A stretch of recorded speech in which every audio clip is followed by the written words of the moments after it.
Radio. I'd like to welcome Lukas Waeschle here to talk with us today about starting up a new enterprise. Now, Lukas, remind me where we met last year. Pleasure to see you, Ellen. It's been a bit more than a year, I think.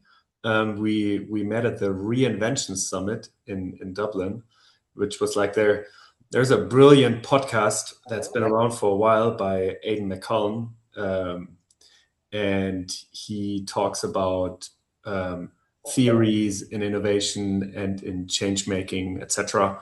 Every week. Very disciplined guy, and he brought together a group of a couple of hundred, or I guess over 1,000 people in Dublin, like heads of innovation, heads of strategy, entrepreneurs like myself at the time, to gather for 3 days and just talk about like the importance of transforming companies, transforming yourself, and what that actually mean, what's the pain that comes with this, etc. There was a sideline he went with Rita McGrath, if I remember correctly, and that's where we met over some finger food. Yeah. No, that was good. And I was really excited your energy is quite contagious.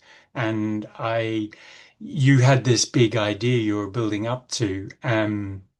And so, in a way of, by way of introducing that idea, tell us a little about yourself and your background and what you're doing these days. Yeah, I'd love to. So I'm Lucas. My surname is a little bit hard to pronounce outside of Southern Germany. I'm the CEO of Node 42, which is the company that we founded last September, and which we are basically officially launching currently. And I come from a background in business innovation, in sales management, etc. So I've been 10 plus years at a very large medtech OEM. What we're now doing has nothing to do with medtech as such. But after being in product management and sales and a sales manager at the beginning of my career, I got over into business innovation. So I did a service innovation program at the time, which sort of morphed into one of those entrepreneurship projects. And I found out that it's actually really tough to build really new things in companies that are really successful. And this has little to do with the company I was in at the time, but just generally organizations that are very successful. They they don't have an incentive to go like, okay, we're gonna do completely new things now, and like the rules don't matter anymore, etc. And I had to learn over time that this is sort of almost a natural law. There's what's called the innovator's dilemma that Clayton Christensen published, and there's debates whether it exists or not. Like my personal scar tissue tells me it exists, and through that I sort of got immersed in that it's a challenge for all successful companies to grow into adjacent fields. May it be in innovation, may it be in product functionality and portfolio coverage and market coverage, whatever it might be, in M&A. And sort of the company that we're building now is built on that experience, is built on that scar tissue. And we're three founders. We both come from the same company, and what we do is very personal, but it's also something that really restricts businesses worldwide. And so we found out also at that conference in Dublin that at some point I was like, holy crap, this is a huge opportunity, and that's why we went into it. This is the classic problem that a large business, as it matures, it kind of forgets how to innovate internally. It tends to focus on its well-known, trusted product lines and its well-known and captured market, and breaking out of that is almost an impossible thing. Um, so you've essentially had to solve that problem by breaking out of your prior setting and starting your own business. So it I've never planned to leave the golden cage of the corporate world. It's actually really interesting.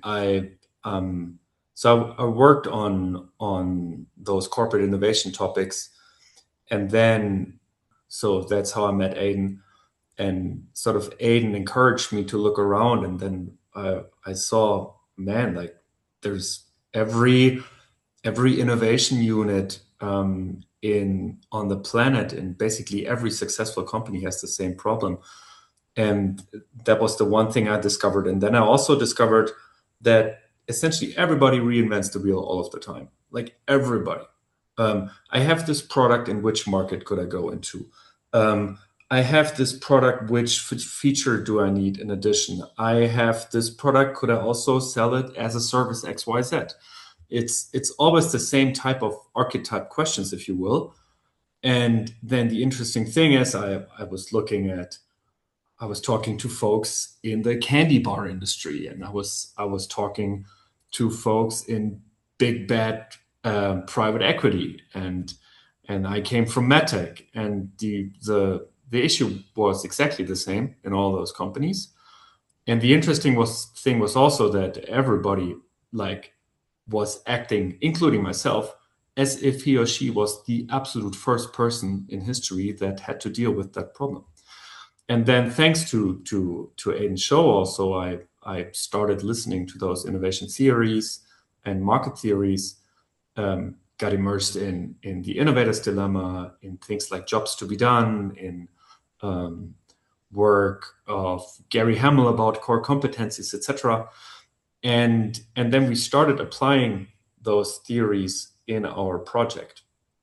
The interesting thing was the restrictions of a successful company still existed, but we were able to calm down the project. And by the way, I was far from successful. Like, I think you learn much more from bad practice than from good practice. So I don't want to say that I'm the most successful entrepreneur you've ever seen.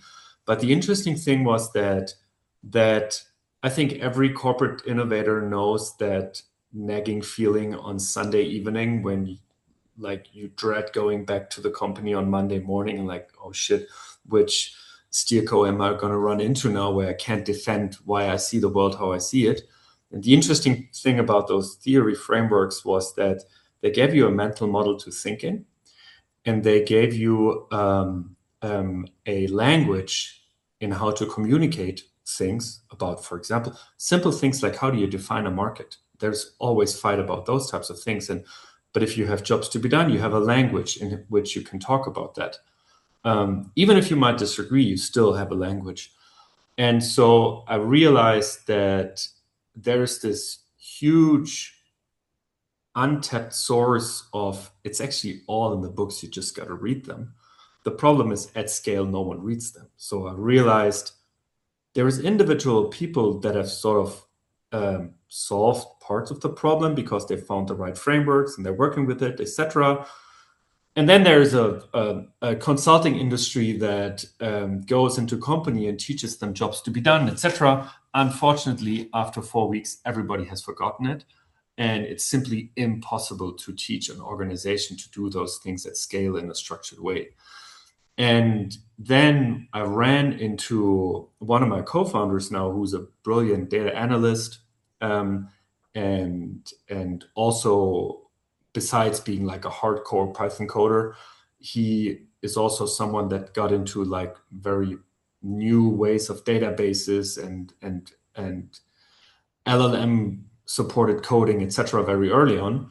And so initially he helped me to automate parts of my work as an innovator. And then we tried to emulate some of the things that I would do at work. So for example, synthesize needs of certain customer groups. I remember I did a survey about some radiology diagnostics group, and we tried to emulate those needs, and they were like, okay. So we used a early version of ChatGPT like 1.5 years ago. And then we said, okay, now let's break those down into individual thought processes, individual prompts, because that's also how you think as a human. And that was better, but it was like we were freestyling of how we would slice it. and we were freestyling of how the causalities would be between those prompts. And then just pure coincidence, I said, hey, why don't we use jobs to be done theory to inform how we phrase those individual prompts and how they connect to each other, and hence also how we slice them. And the outcome was mind-blowing. It was like if the first jump was from here to there, the second one was like leaving the screen here. And it was still super poor. And so we realized that there is evidence-based studies that have been done, that have been poured into frameworks that we can use as design principles to build very complex AI-guided workflows that allow us to model the world and help us to wrap our head around those problems that I just explained. Okay, and then yeah. No, I think it's fascinating that you've started essentially with, okay, the bruises and the wounds, the scars, as you say, of experience working in an enterprise, trying to be an entrepreneur inside or drive business development. And then you've moved to theories and theoretical understandings of that. Now you've found that creates a foundation for your own business. So, and you've actually built a business system around theory first, and then that in a way is your pitch, isn't it? That's sort of, yeah. So I started to do the pitch like this a year ago, and nobody understand what the heck I was talking about. In the meantime, my pitch is we're Node 42.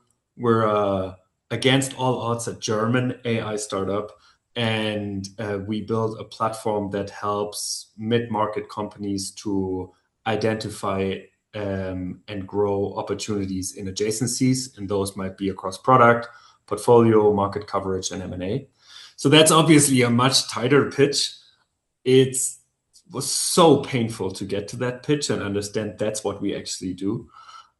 When you just talk about it, it sounds super simple, but it's all grounded in this combination of like, there is a huge pain. The solution is actually out there, but you can't solve it. And then there comes something around that can handle semantics, which is LLMs. And all of a sudden you can do something about it, which I think is absolutely fascinating. What is your market? How did you find who they are and how are you addressing them?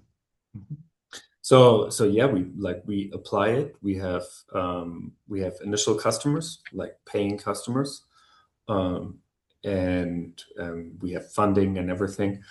And the sort of the typical problems we would help companies with is, and I'll make the really simple ones, is Okay. I have a product, I'm in this market, in which other market could I go? That's one. The next thing is I have this product and I have a backlog with 3 features, which one should I build? The third one could be I have here's the startup, should I buy it? Yeah, like in of itself, very simple questions, but I think everybody that deals with those questions in a corporate context knows they are the heavy hitter questions. If you get them right, you generate your new revenue streams. Normally you don't. And what we do is that we are able to some extent, that's maybe the easiest way of how you can frame it, is to create a digital twin of that problem, then to build a hypothesis of what the problem is and what the solution is. With that, to have a structure with which you can validate whether that hypothesis is true and to get it closer to reality, and then basically have a project frame to work with as you go through. So I'll make it a little bit more concrete. Let's go back to this, like, I think core and most simplest question, which is I have a product and I'm in market A, in which other markets could I go to? So what we would do is that we would build out your companies with your business units, etc., and then pin down your portfolio and that product and say, what's the functional promise of this product? So what is the product? What type of specs does it have? And what's the functional promise of that product to the market? And then the next thing that we do is that we say, so keep that in mind. The next thing that we do is that we say, okay, you're a company, in which industries are you? And specifically that business unit, in which industries / markets is this business unit? And then we will basically take that product and map that into that market and say, okay, you add value to this and that space of the market. So for example, if you're a maker of an auto press for automobile, then you're in the manufacturing part of the market, automobile manufacturing. And then, and now here comes the tricky part. And then we add needs to it and all sorts of things. But if we only take this thing here, if you only talk about that, and then I'm sorry to do one more thing. Then we say, okay, if we map that into the market, what's the value that it adds in that market? And then we look at all other markets on the planet. That's the first challenge. And then we say, where would this functional promise also add value? In a similar way. And then you would find, for example, I don't know, the spaceship manufacturing market. I'm totally making this up now. And of course, it gets more complicated when you then add specific capabilities of the company, because then you would find out they can actually enter into the spacecraft manufacturing market, and another company, for example, couldn't because they don't have the quality processes, etc. Now there is one tricky thing here. On the surface, and at the beginning, of course, that was an objection we got a lot of times. Oh, you can just ask ChatGPT to do that. They'll find that out as well. And that's not only not true, it's simply nonsense. Because what ChatGPT and Claude and also the newer models will give you, they will give you the best answer that they have. It's not necessarily the right one. And if you ask 10 times, you get different answers 7 times. So which is the right answer? Yeah. Yeah, can I ask? It's not only the answers either. I think it's what you're bringing is a rigor around the questions you're asking. I know your customers have loads of questions, but that tends to be a kind of sort of a grab bag of questions. It's not well organized. I think you've honed that down too. Please, I interrupted you. No, that's exactly right. So there's two.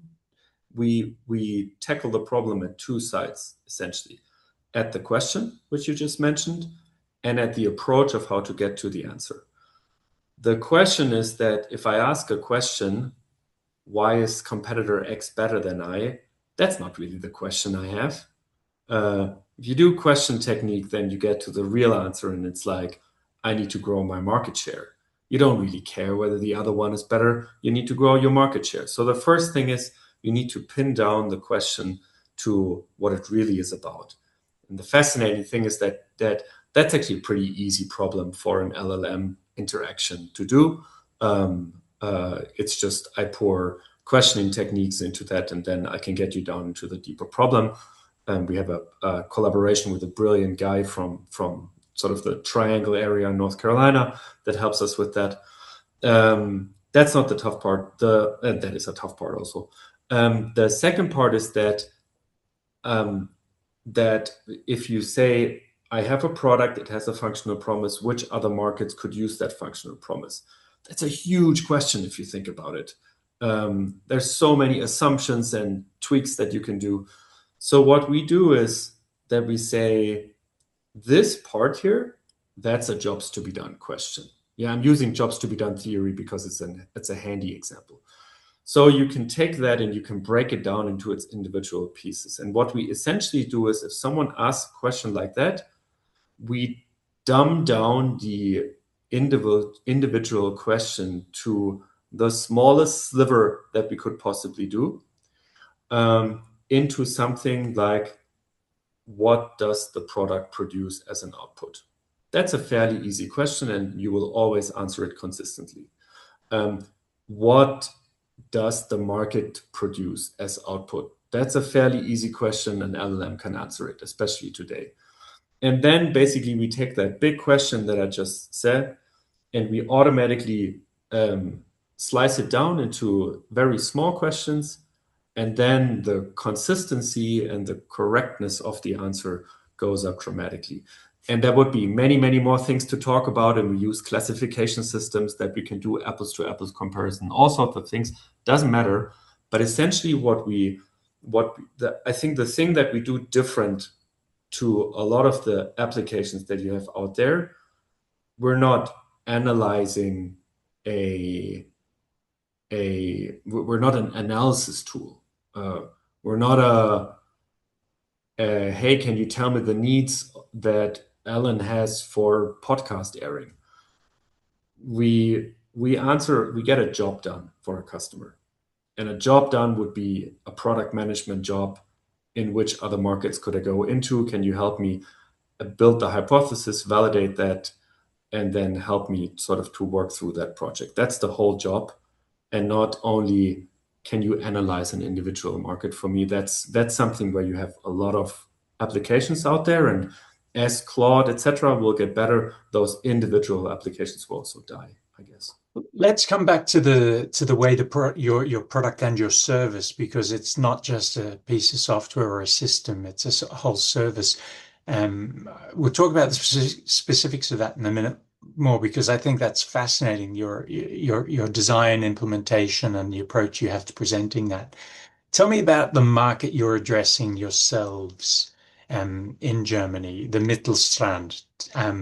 Many of my students will never have heard of the Mittelstand before. And why is that the market you're going for initially?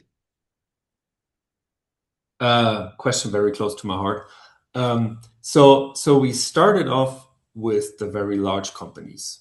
Because we knew that problem, like we all came from the large corporate world, like MNC world.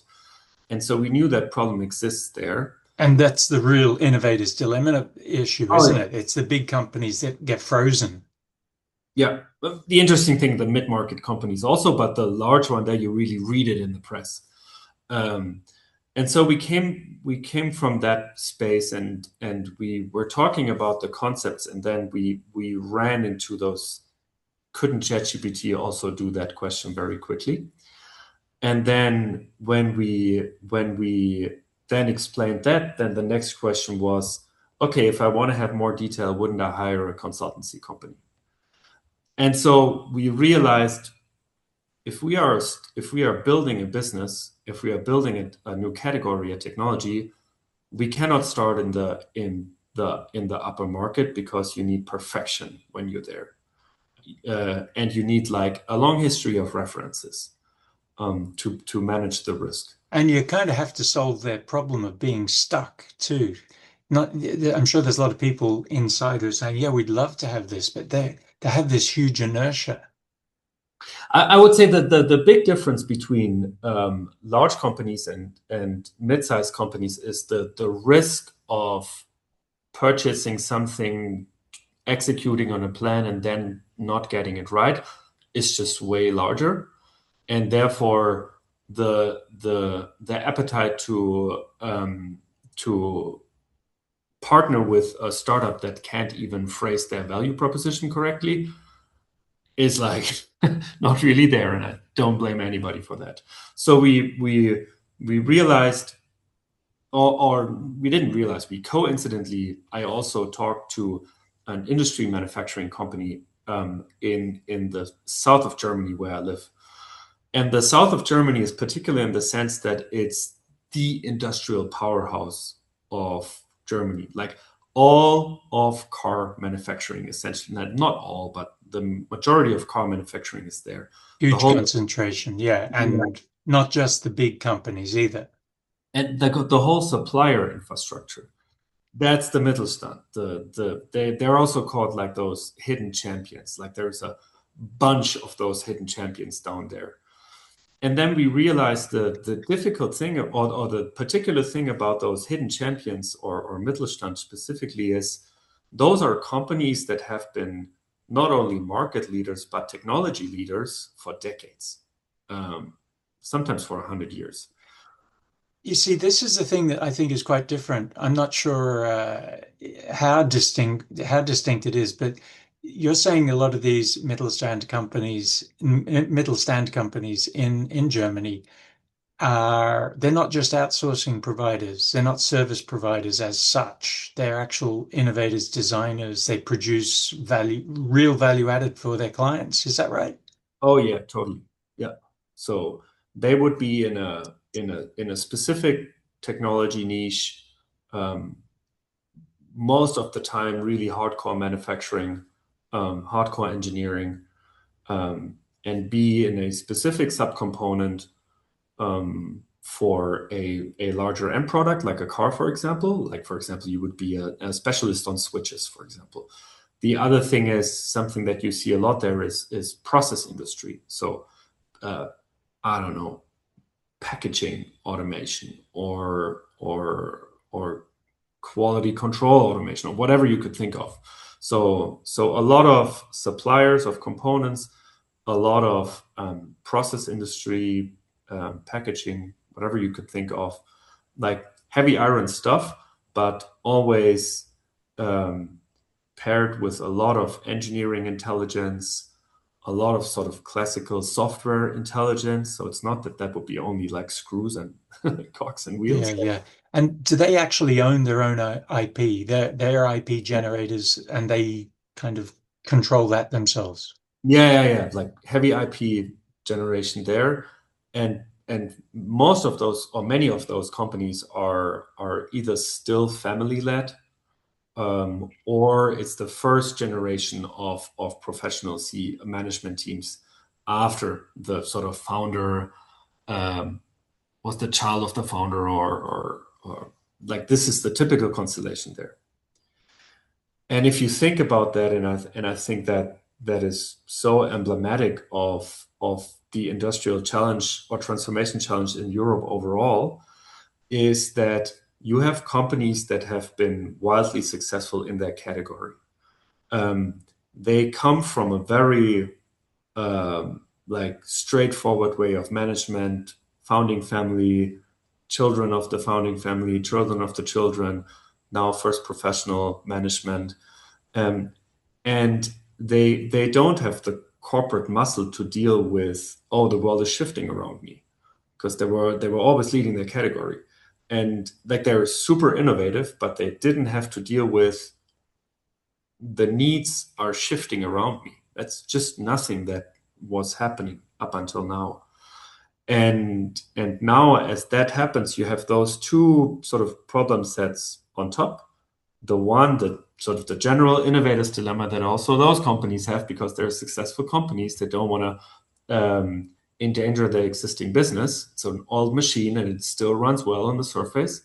But then on top, you also have that technology and business models are changing around them, and that customer needs are quite different to what they were, or it's somehow wacky, and that they don't have the corporate muscle to deal with that. And yeah, that they have the same they have an innovator's dilemma, not the same kind of Exactly. innovator's dilemma. Exactly. They're comfortable. They serve their clients and customers, but their issue is a changing market and also growing their market. Yeah. They're breaking out of that sort of their own sort of backyard.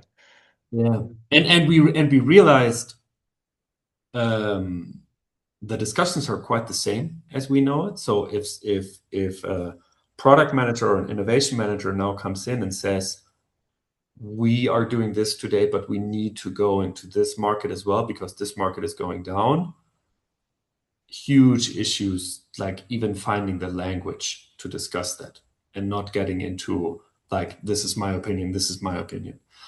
And this was when we realized the real value we can bring to those companies is that we can help them to frame the problem, to frame the world around them, to frame those changing needs, and to give them a language to talk about it. And that's a very, very different value proposition than saying, I can build a digital twin of your company and its surrounding. I mean, technically what we do is we build your company. By the way, we do this all from external data, and we can talk about this, but we look at your company, we build your organizational structure as it is visible to the outer world. Then we build out your portfolio, the functions, the functionalities of all products, all the markets that they sell into, all the needs that those markets have, which is a beast, and then how your direct and how your indirect competition connects into that, and then all sorts of other things. Now, that's sort of the technical way that you would phrase it. I would say the real value that we bring to those companies is that we give them a way to frame the world around them and to talk about it and to strategize about it and to work with it and to make plans and without getting in fights with each other. I mean, this is a very profane way of phrasing it, but I think that's exactly it. Yeah, so you definitely have, you're applying an ontology. You keep using the word language, but I know the back end you refer to ontology, which is the sort of structural language. You use mapping, and it's clearly an entire system. And the way you've just described that you construct a model for each of your clients, sort of resonates with me, having seen your slide deck. And also, what's cool about it, I think, the way you're depicting it is, it's not just something you chuck into a large language model to get an answer. You're producing something that you can evolve and manage in a rigorous, disciplined manner, and you're not leaving it to the gods of the weights inside an LLM to come up with something vibed. It's rigorous and it's well managed.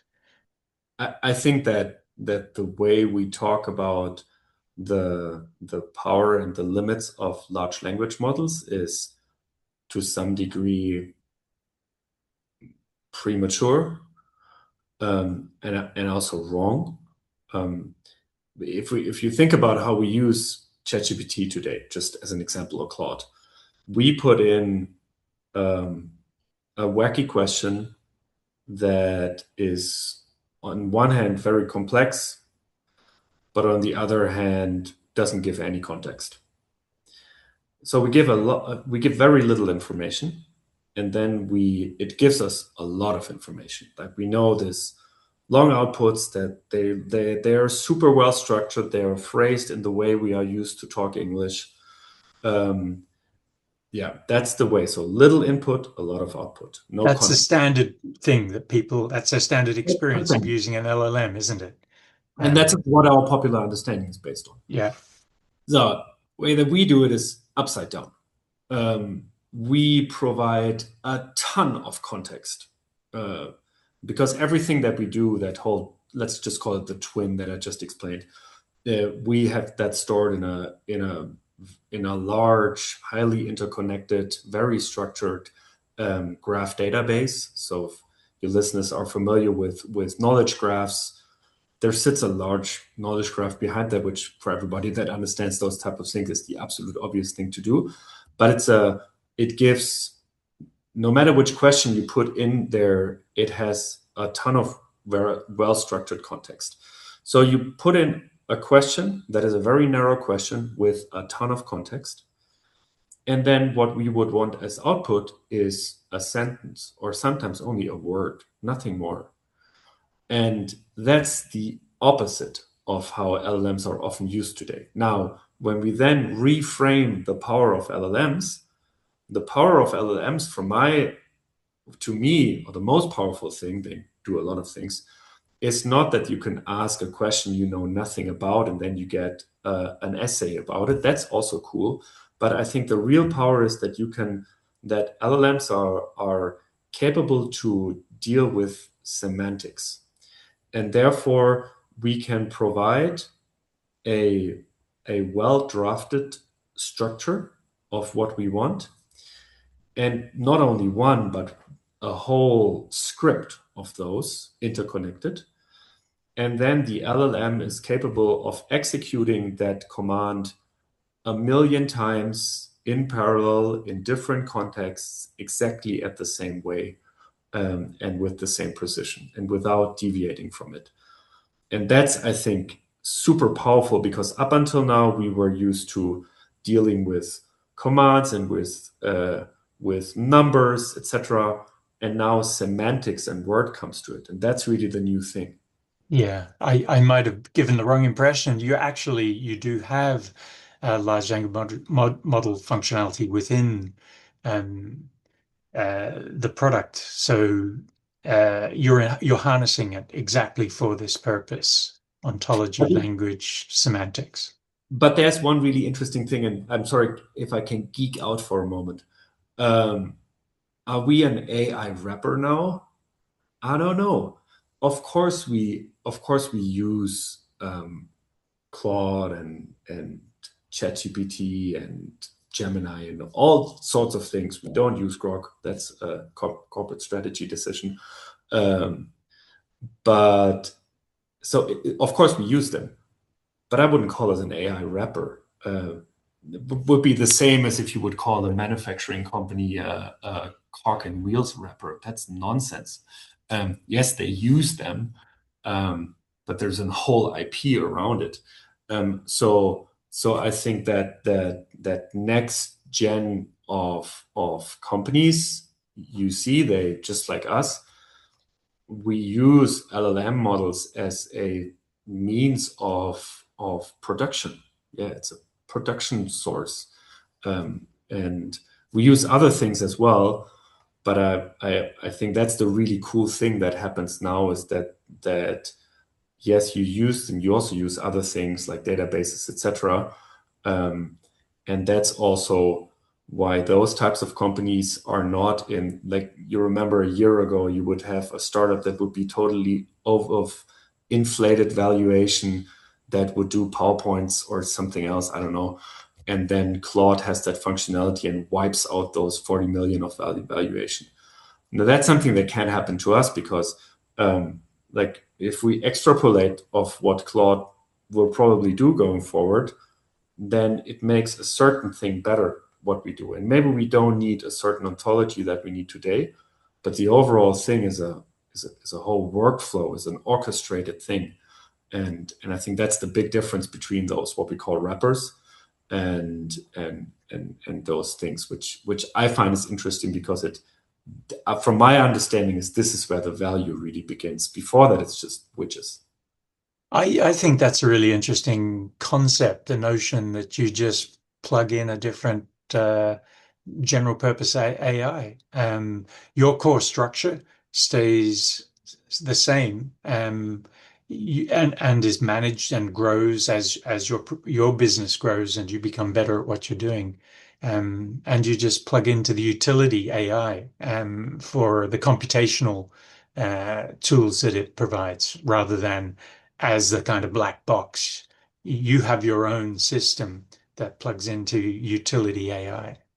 Tell me a little about mapping, actually. I wanted to tap into this a little bit, because you're a consulting kind of business, aren't you? So you've got to visualize your clients' needs.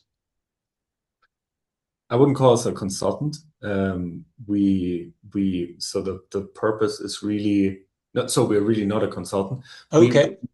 we aspire to cut a chunk out of the consultant market, that's for sure. Okay. But even though at the beginning of our projects, we have what you would call forward deployed engineer projects, so implementation projects, where we might rapid prototype something for the customer. Eventually, the customers go into a self-service mode. Doesn't mean that we're totally out of the game, Okay. but the purpose is to empower teams and decision makers to do something on their own for which they would have needed to hire a consultant up until now. That's the whole purpose.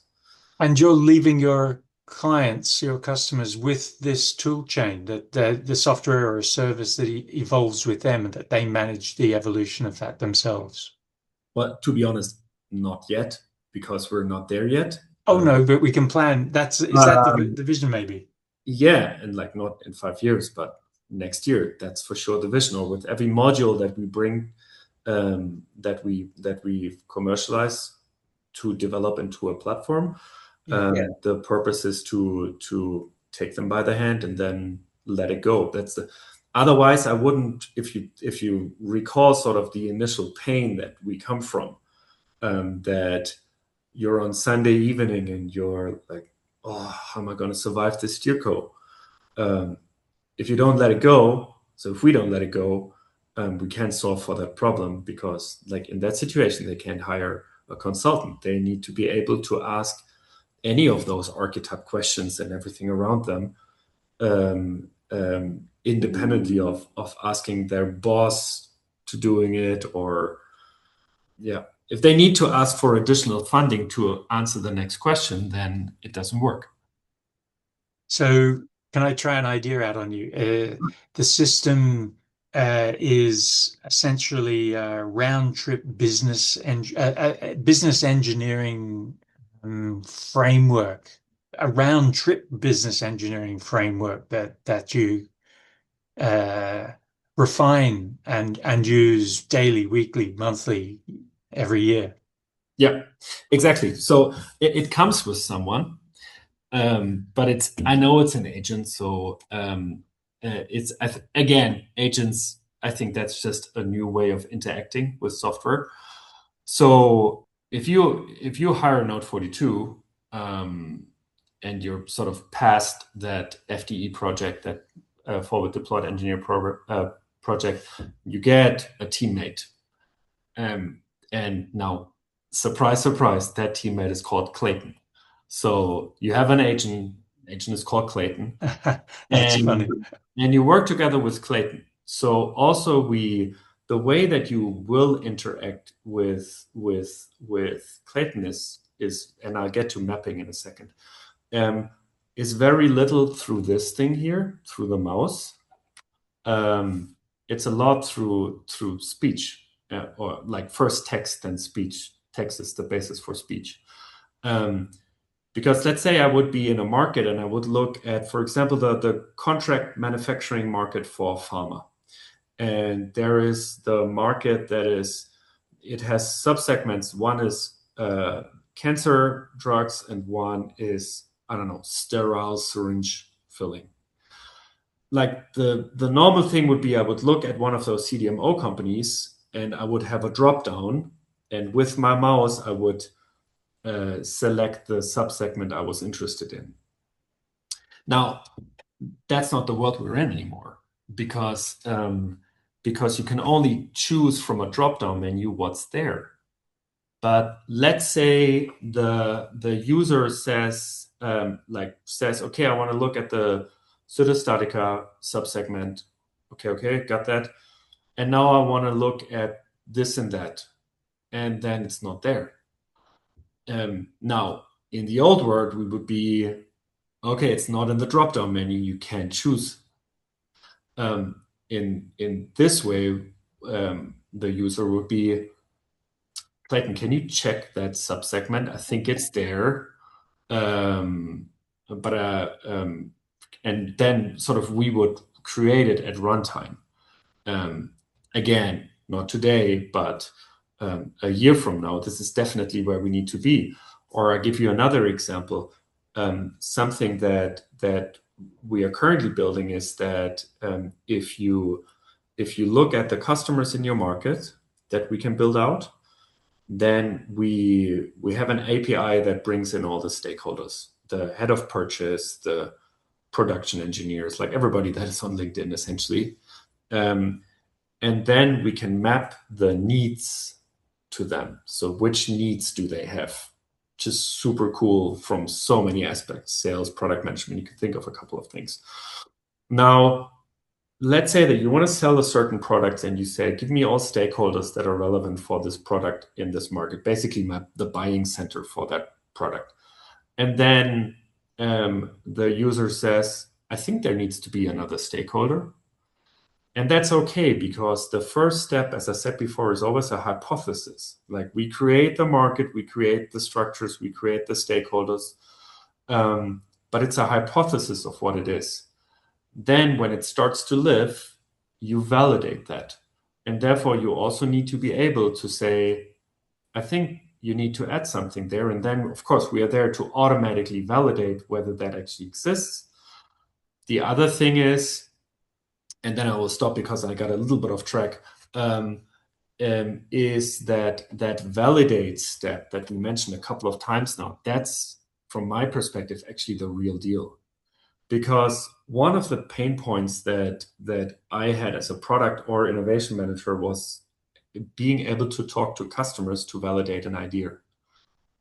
The salespeople don't want to let you to those customers because you come with a wacky idea. It's like half-baked. Maybe it really hits a pain point, and then the company decides not to build it. So the last thing you want is an innovation manager that gets your customers to think about stuff that he will maybe not get. So Yeah, now, right. You set expectations in the wrong space. totally.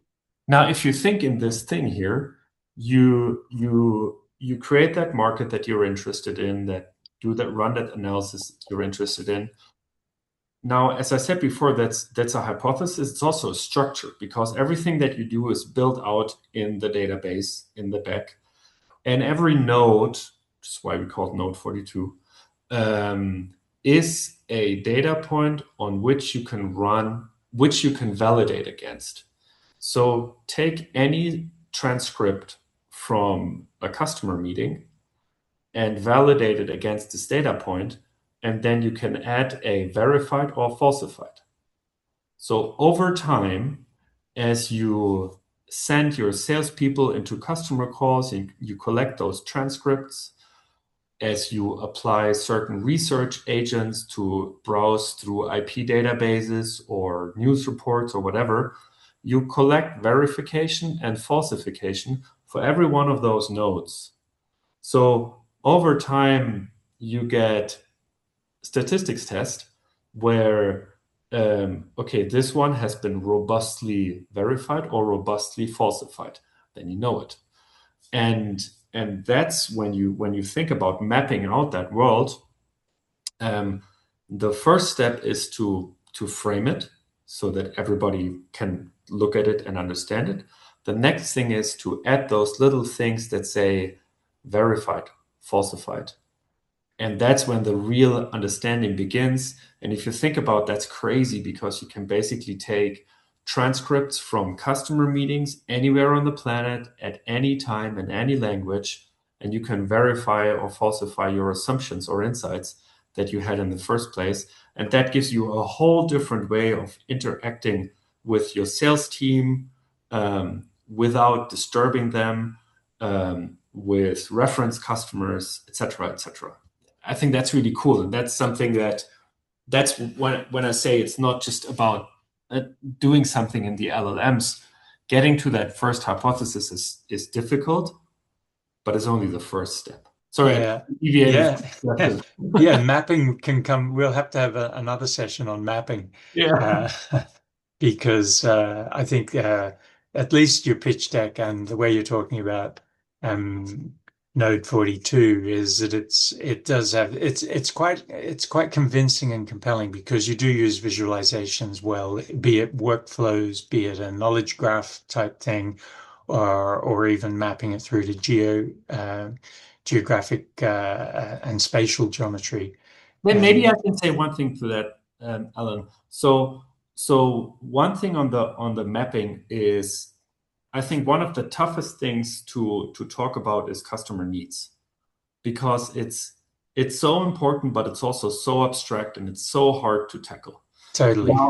Now again, let's go back to jobs to be done. Jobs to be done is a good concept because it is semantically precise about what a need is, what a job executor is, etc., etc. So both on the stakeholder side, as well on the markets definition side, as well on what is actually a need.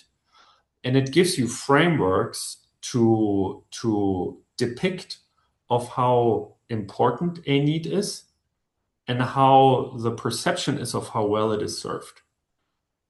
And now we get to the core of the innovator's dilemma, because now if you're a product manager and you go into a meeting with your management and you say, I think what we do today is dying slowly and we need to do something new, that's probably a discussion you will not survive. But if you go in and say, hey, that's interesting, I mapped out the needs of our current portfolio, and we have over 50% of our needs that are up in the left, which is not so important, but really well served. We are focusing on the wrong thing. Willingness to pay will, by definition, it's not my opinion, but by definition, willingness to pay will sit here and not there. And I think this is when we talked about language and about framing and about mapping. I think this is the core of it, because it allows you to engage in tough discussions without being aggressive or blaming someone, which this is not about. Those discussions are based on, I'll just reiterate some of the points you've made, data that you're mapping for an actual, the way your business appears to the market externally. So there's market data in there. There's product feature functionality descriptions. Everything is empirically grounded in a sense. That's the goal. And with sources, etc. Yeah, with sources validated. Yeah, exactly. Yeah, okay. Yeah, you've given me a lot of ideas to play around with here. Out of interest, are there similar markets outside of Germany? Oh, totally. The only reason that we start in that German mid-market segment is because the pain is high and we are both geographically and culturally close to it. So just in terms of, this is a pure go-to-market decision. It's the easiest and fastest way to build a successful history. Every company on the whole planet has the same mid-market issue. And then are we only focused on mid-market? Well, of course, we are for the moment, but I always walk around with the little disruption curve Clayton Christensen graph. You have to start down there if you want to eat yourself up into the upmarket. So for now, we are highly focused on the mid-market, starting in Germany, but then going into other European and then worldwide countries. But yeah, probably not stop there. Is there anything you'd like to add, or any thoughts you have you'd like to have covered before we wrap up? So that's one thing, and I said it before, we're a pretty mission-driven company. So we founded ourselves not in San Francisco, not in London, but also not in Berlin or Munich, but at Lake Constance. Okay, it's where I live, but it's also, this is one of the hot spots of this industrial hub that I talked about, a lot of automotive suppliers, etc. And I think in this next era of tech-driven startups, industry knowledge gets much, much more important. So the one thing we want to prove as a company is, A, you can create a German AI startup, so stop whining. And yes, we have to go through some tax hoops and stuff. It's not that hard. The second thing is also, I'm absolutely convinced that yes, the AI infrastructure was built in San Francisco and some other places, but the next wave, and that's a huge wave from my perspective, is one that is very industry specific, content driven. You have to really have a lot of key matter expertise. And I think a lot of countries and regions in Europe are predestined to be really successful there. So if people say Europe missed the AI wave, I think that's true to the extent of the first wave, but the next, I think, will be really interesting, and that's something we want to prove. And yeah, we'll see. Yeah, look, I think being close to your customer, as you've said, or your customers, is really important. Understanding your industry, super important. That's what your business does. And I wish you huge success as you go forward. Thanks, Alan.